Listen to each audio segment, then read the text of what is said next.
Hey, Week 9. week 9. So a couple weeks ago, we were talking about the book launch.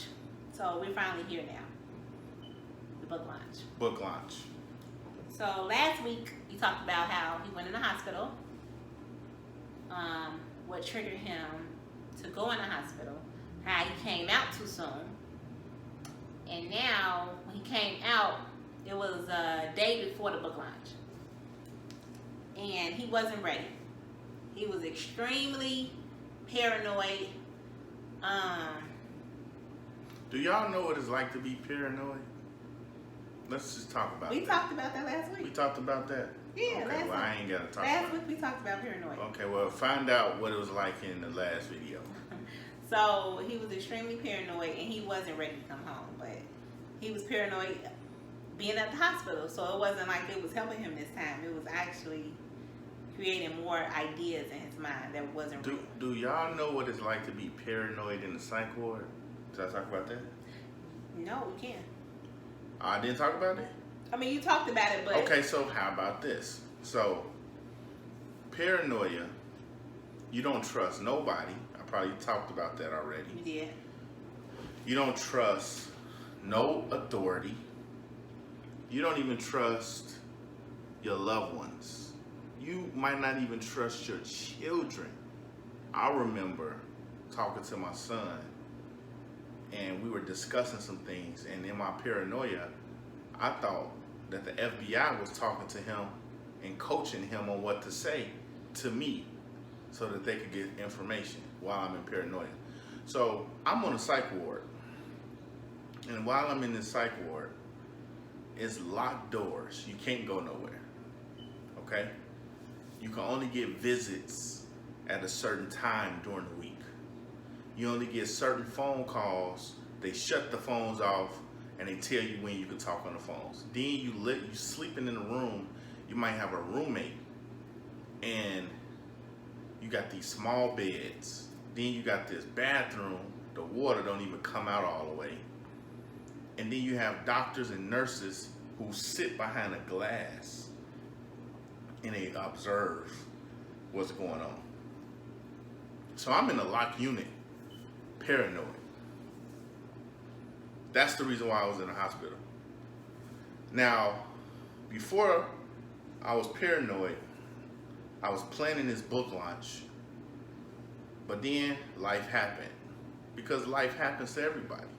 But when you're mentally ill, certain things can trigger you and set you off. So I was set off and triggered around that graduation with my son.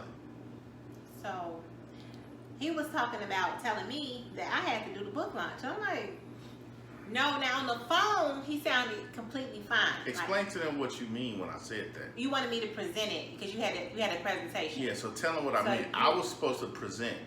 Since I was in the hospital, I wanted her to take my place. Right, he had a slideshow presentation for his book launch, for the book, with all the things that's in the book, the light switch, the bipolar preacher.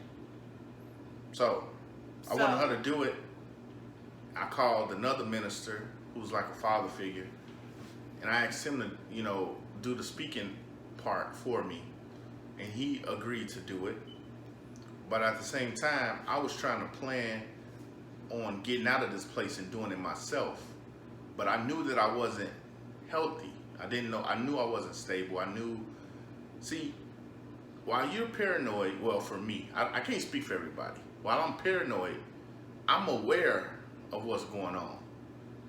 In fact, I think I'm too aware, and I think my creativity and imagination gets intertwined with this paranoia, and it gives you a false sense of reality. So as I'm inside of this hospital in this psych ward while I'm paranoid and trying to get out to do my book launch, I felt that the people on the psych ward were there just to interrogate me. Right. I felt like they were targeting me, so I didn't feel safe. I couldn't sleep. In fact, I couldn't have good relationships with these people. In fact, I was angry. I wanted to fight, and I had to watch my triggers. I remember one time we were eating lunch, and see, you sit at a table of 4, and everybody get their food, right? So this one guy comes up to my table and takes my apple off of my tray. So I get so angry, I get in his face and I'm ready to punch him. But I caught myself because I knew since I was on federal grounds, I could go to jail. But guess what? This is what made me feel that the doctors do things for a reason. The doctor talked to me the following day. He said, yeah, you know, when people take stuff off your tray, that can really upset anybody. So I was like, wow, you knew about this? So I was, in my mind, I already feel paranoid. So I'm like, wow, you putting people in this psych ward to trigger me? So that's why I was like, man, I'm ready to get out of here. And I think the previous hospitalization, I don't think it was that hospitalization, but there was one where I was trying to get off of the psych ward and I called the patient advocate and they came to represent me so that I can get off. Was it that time that I did that? Not that time. It wasn't that time when we first met. Yeah, I did that. yeah. Oh, okay. But anyway, so this doctor, he was very aware, you know, of who I was because I've been in it in the psych ward so much and I was so frequent. So when I got there, they was kind of like treating me like, okay, Chucky knows his way around this place. So I was like, man, every time I get triggered and going to the hospital, I feel like they preparing themselves for me because I feel like they studying me. That's what I feel. I don't feel like the FBI is trying to kill me.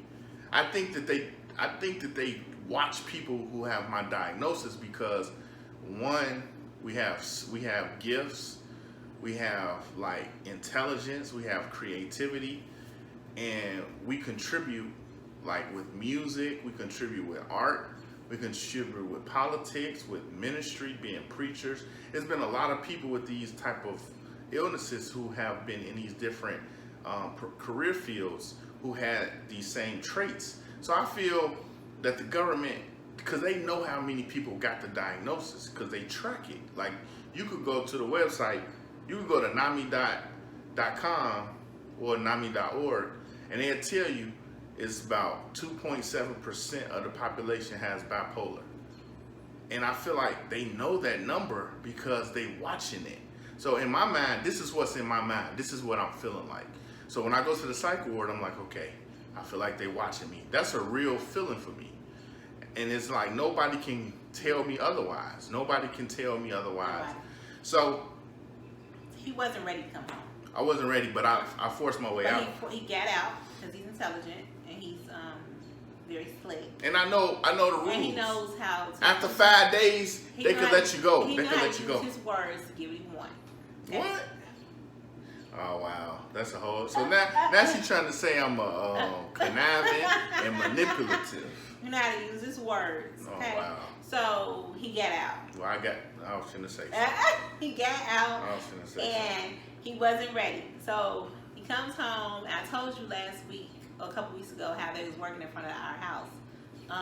And so he was extremely paranoid about the guys that was working outside. So I'm like, he just came home and I'm like, you ain't right. But she don't understand I do. why I said what I said. Believe me, I understand. Did I understand. you? No, you don't. I do. I still understand. Like I said, he wasn't ready. And so now I'm thinking like, okay, what are we going to do for real? How is he going to perform tomorrow? How is he going to give this? How is he going to do it? I was so unstable. I remember I was laying in the bed. Shauna was, I don't know, you know, Shauna does a lot. She moves around a lot. She walks around, go outside, go to the store. So I don't know what she doing, where she going. Sometimes it's like, oh, hey, Shauna. Oh, bye, Shauna.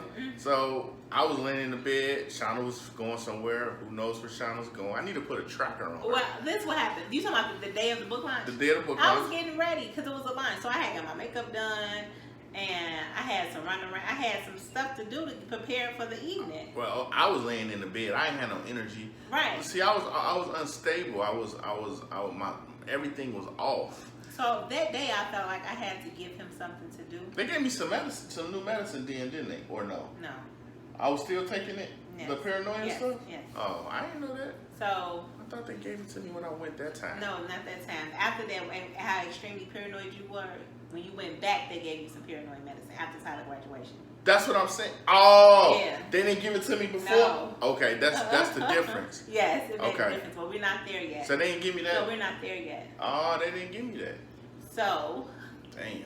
I was like, okay, I'm leaving, and I could tell that I don't know where his mind was, but I was like, baby, why don't you put some pictures to your slideshow?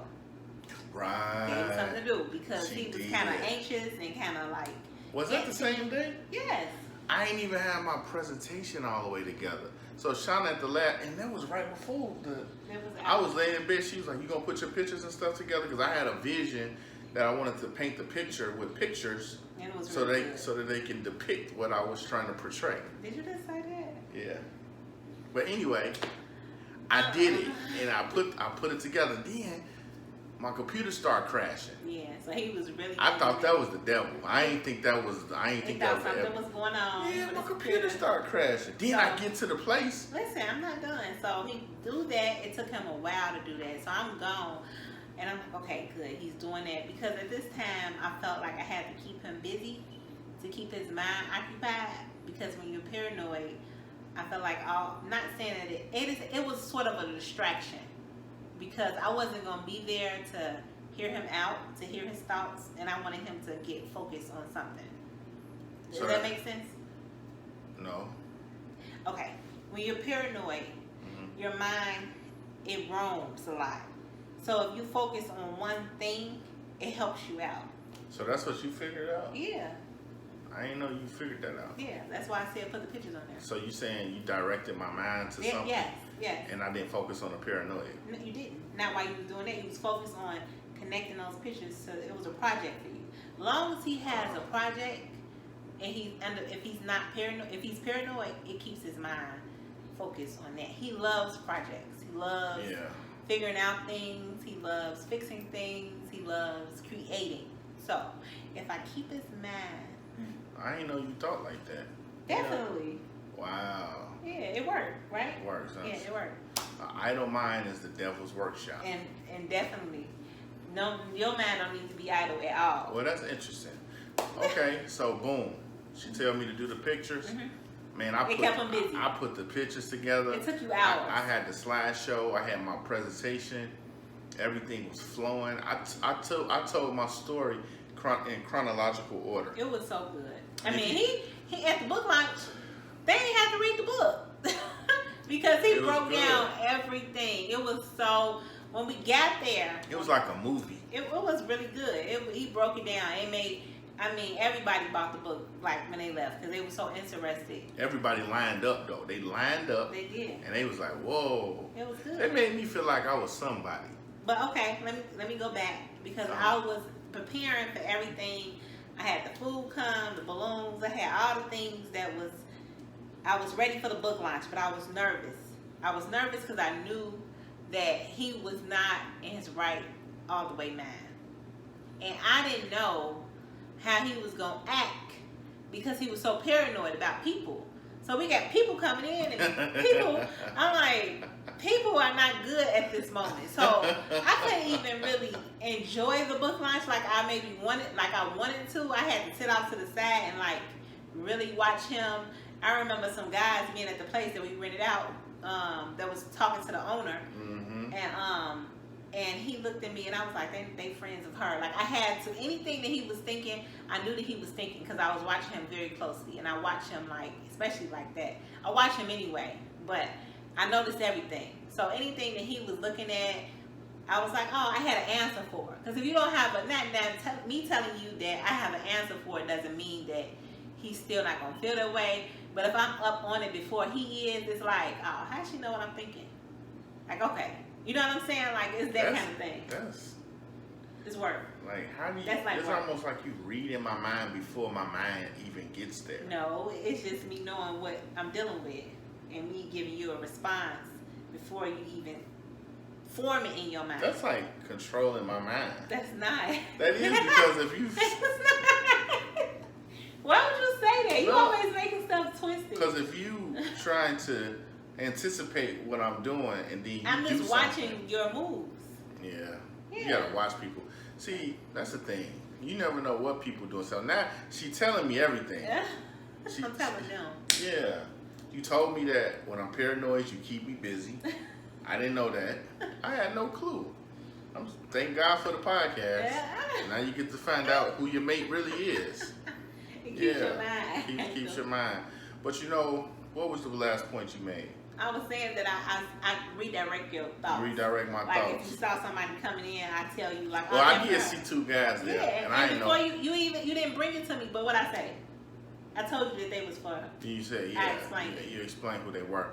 Yeah, because when you paranoid, you really suspicious. Anybody new, anybody that he don't know, it's not good at that time. So I know that he's about to go on stage. Like it felt like he was going on stage, but he was about to do his presentation, and he needed not any distractions like that. No distractions. So. But you know, when I got when I saw them and she told me that, I was like, okay.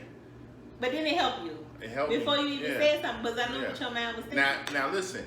At this point, I didn't go through my recovery. In fact, I was telling the hospital that I wanted to go into another program. So at that particular point, I didn't know how to deal with paranoia. At that particular point, while that was happening, now I've been paranoid before, but I never felt the way I felt. Like the paranoia was more intense now. Now what I've heard was that bipolarity gets worse over time, especially if it's untreated. See, mine is treated, but even at that particular point, I was still taking my medication.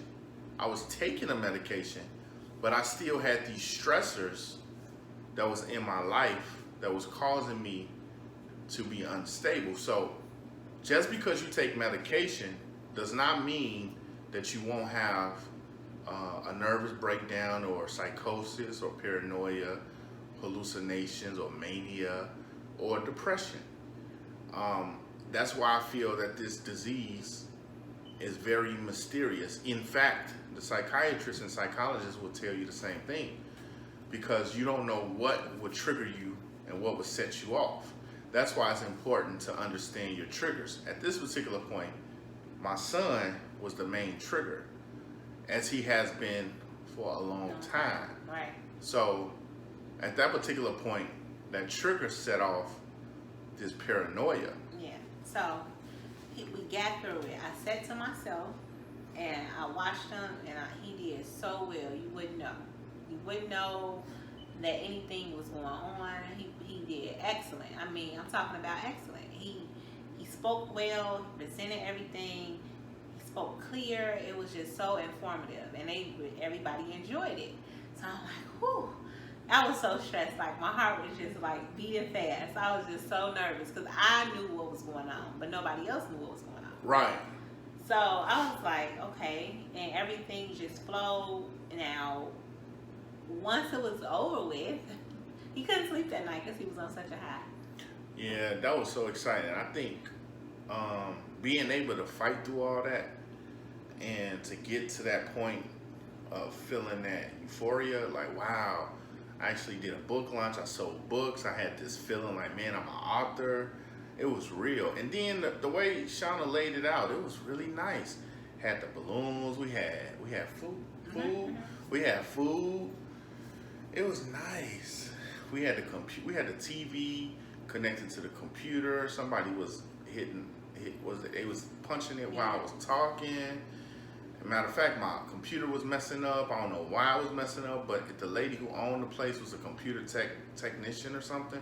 She fixed it and got my presentation to work. It was really nice. And then it came out beautiful. I mean, I didn't realize how it was going to come out, but it really came out very. And I was happy that he was beautiful. there to do it, because nobody could do it like him. It's his story, it's his book, and I was so proud. But I was still so nervous, all in the same breath. And you can see it in these pictures we took. I was watching you. You can see I had how, pictures of me watching you. You can see how Shauna was standing there like she was. I didn't know she was that concerned actually, but I saw, and after she told me, like, man, this is why I was standing right there. This is why I was looking. I had to stay back inside. Because she saw I had just got out. See, the people that was there, they didn't know I was fresh out the hospital. Right. Maybe her sister knew, but nobody else really knew the in-depth details. Because that paranoia really throw you off. It throws you, it throws you off to the point you just can't even function. Well, for me, I don't know what it's like for anybody else. But that paranoia and that anger. See, it wasn't just paranoia. Man, what's wrong? I need some water. It wasn't just paranoia. It was anger and paranoia. The anger and the paranoia, it just throws off the system, the emotional system. And now that I understand more about emotions, now that I understand more about paranoia, now that I understand more about triggers, now I understand more about wellness maintenance plans, now I understand more about relationships, healthy relationships. Like now I know and I'm more informed. At first, I just had a little knowledge. I had basic understanding. But after I went through what I went through and I saw these different levels of this illness, it gave me an appreciation of the knowledge that was given. Like, wow, okay, this is what happens when you get like this. To prevent that, do this. Take your medication. You need to make sure you're doing basics. You need to make sure all these things have to be in order. Now, for the typical person, now we all struggle with something. Not all of us have illnesses. Not all of us have the same level of stress and struggle. But with my struggle, with the way that I have to live, I have to kind of live, I would say, I have to watch everything. Everything. I gotta You gotta watch. I gotta watch everything. I have to watch everything. Everything, all his businesses, everything that he does, his schedule. He has to relax. It has to be. Because I could be manic right now and don't know it. It's mandatory. It's mandatory that he takes time out to relax. Because he just keep going. The doctors told you. What they tell you when I went to the hospital? Vacation. Was it that time? Yes. No, that wasn't that time. What time was that? Another time. Oh, that was before that? After that. I went again? After Tyler. Yes. Oh, you talking about my birthday? That time, that's what they told you. Yes. Oh, we'll talk about that later. Yeah. Man, I've been in the hospital so, y'all don't know. This is some serious, this illness is deep. I'm talking about, man. So my job is serious. Jesus. My job is serious. She got a tough job because she got to deal with the stress. She got to deal with the stress. Like just imagine this: you with your loved one, your girlfriend, your boyfriend, and they come home and they say, "Baby, I was just on a train and everybody was recording me. I saw them. But serious. They was watching me. But serious. What you gonna do with that, baby? Look outside. It's 3 white cars. Why is it 3 white cars out there? Why? You don't think that's strange? Come on, what you gonna do with that? You can't ignore it. Then you come in the house, you watching the TV, you tell her, baby, did you see what they said on TV? They talking to me. This is real. This is all I can. Come on. Story. What you gonna do? What you gonna do? Who gonna handle that question? Who? What pastor? What life coach? Who finna handle that? Huh? Come on. Where the answers at? Where the answers at? Who finna handle that? So she had to watch it and she handled it. She learned. I learned. She learned how to, I don't know how, but it's almost like she has a grace for my dysfunction. And then, no, for real. I know. And I think, no, for real though, I think the reason why this works so well is because Shauna knows that I'm a fighter, so she fights because I'm a fighter. I think that's how it's connected, because she knows how hard I fight and work, so she willing to go with me. You know, if you're on a motorcycle and you got somebody on the back and I dip this way, you know, whoever on the back gotta dip this way too. Now if I dip this way and you dip this way, we're gonna fall. So what I think is, when I dip in paranoia, Shauna did with me. She makes sure I'm okay in that paranoia. When I dip into mania, she dip with me. She be right. I remember one time I was manic. I really was. I'm probably manic right now. I don't know it yet. But No, you sleeping. you think I'm okay? I'm sleeping. Mm-hmm. Sometimes I don't know because I'm doing a lot right now. Am I doing a lot? You are. I'm doing a lot. I can't feel it. Sometimes I can't feel it until it's too late. But Shauna was looking at me one time. She was like, "Oh, baby." She was like, "Oh, it's okay." I'm manic, and she's saying that because I was manic. So, like I said, when I dip, she dip. You know what I'm saying? And I think that's because we cleaved. And I was thinking about this yesterday. I said, I understand when the Bible says to leave your parents and cleave to your wife, cleave to your husband. I don't think nothing but experience can help you with this situation. I don't even think a therapist could. Well, I think a therapist could give a psychoeducation and help you get enlightenment on how to deal with it. Enlightenment, but I can't explain it. No, she can't. They can't tell you how to be a supporter. Right. That's what I'm saying. Like in those moments, you really have to learn the person that you're supporting. Like say Right. I wasn't married to him. Say it was another family member that was going through this. You really have to learn them. Like take the time out to really. I think that would be the best advice for me to say is like really learn and listen. Learn and listen. Those two things are very important. It shows you. That's a tough thing for you to do. Because if I'm talking about something in psychosis, You do. I mean, it sounds crazy. It sounds crazy. But that's the way you feel. it So is. I had to learn. Like I told because- her one time that I feel like I'm Jesus. I told her that. I was like, real story. I told her, and I really, I be feeling like something came upon me, and I really don't And know. so what do you say to What that? do you say Do to you that? say what my man wanted to say? Like, And are you crazy? And a lot of I people, can't say that. You can't say that. That's disrespecting. and I be wanting her to say, yeah, baby, I see what you mean. She No, don't no, say no. that. But Okay. I be want nobody. I don't think nobody gonna tell me like, yeah, you are. I don't think they gonna. Anything when you be in psychosis. When you're in psychosis, I'm not gonna tell you nothing. Yeah, to none of that, because all of it's nonsense.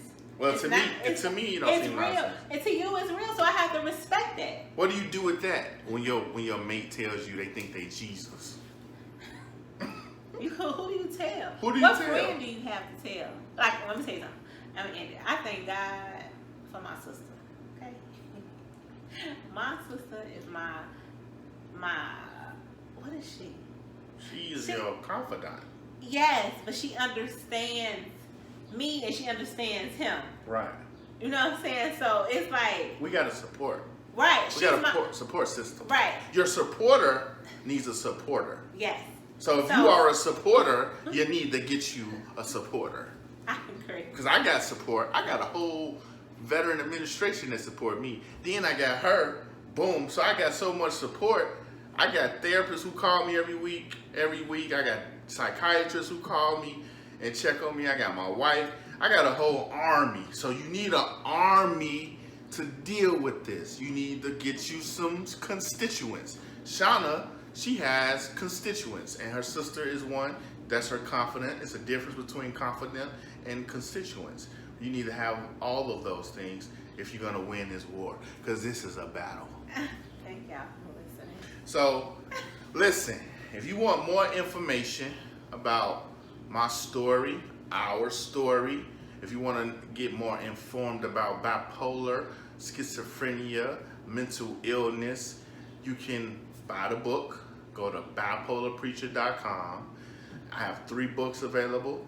Also, tune in to the radio show on WVON 1690 Live, breathe, mental health. every Tuesday at 9 p.m. to 12. I got 3 hours to try to convey. I have some real good content. I have a lot of people who call in, a lot of guests, and I have psychiatrists, psychologists, licensed clinical social workers, pastors, chaplains, addiction doctors. Come on, we've had a lot of people call in and talk about their level of experience and understanding as it relates to mental health and spirituality and addictions. And it's a great conversation. Great conversation. So listen, y'all stay tuned. We're gonna keep doing this probably for the rest of our life. No, we're not. Because y'all gonna have to tune. Y'all gonna have to keep up with us because we going somewhere with this. Wherever the Lord is taking us, we want to bring y'all with us, and I appreciate y'all watching. God bless. Bye. See you next week. I don't know what color jogging suit I'm gonna have on next week. Really? But stay tuned. Really?